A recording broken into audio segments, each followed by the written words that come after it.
यानी समूह में वो शक्ति है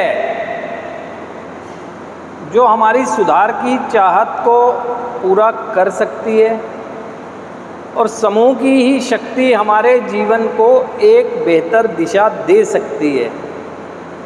लेकिन हमें समूह की उस शक्ति का एहसास क्यों नहीं होता है?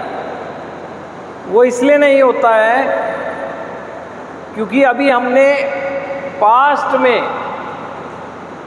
जो अपने नशेपन की वजह से या अपनी सोच की वजह से कर दिया है, उसको हम अपने आप में एक्सेप्ट तो कर रहे हैं। जो हमारे जीवन में गलत हो गया हमारे कर्मों की वजह से, उसको हम स्वीकार कर रहे हैं, एहसास कर रहे हैं।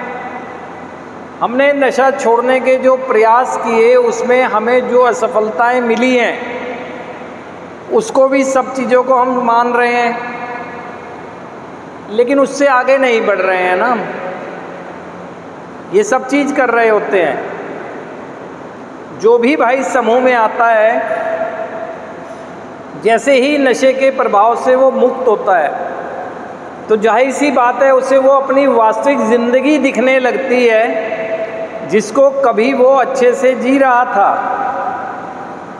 उस ज़िंदगी में उसे परिवार भी दिखता है, उसे अपना कारोबार भी दिखता है, उसे जो भी जिस भी क्षेत्र में वो था वो सब कुछ दिखने नज़र आ जाता है, और उसे लगता है पता इस बात का कि कुछ गलत हो गया।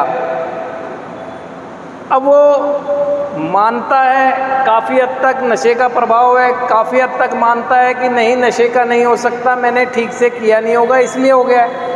आधी अधूरी स्वीकारता। यानी ऐसी स्थिति में कभी वो निराश है, कभी वो निराश है नहीं, जस्टिफाई कर रहा है। कभी वो मान रहा है कि ये गलत तो हुआ लेकिन उसमें दूसरों का रोल भी है। वो इसमें उलझा रहता है। उलझे रहने के बाद रहता तो समूह में है, लेकिन समूह की शक्ति का कोई प्रभाव उसके ऊपर नहीं आ रहा होता है, क्योंकि कभी तो वो डिनाइल मोड में जा रहा है, जस्टिफाई कर रहा है, कभी तर्क वितर्क कर रहा है, कभी सीधे इनकार कर रहा है, कभी ब्लेम कर रहा है। तो इसकी शक्ति का वो एहसास ही नहीं कर पा रहा है। लेकिन एक समय अनुसार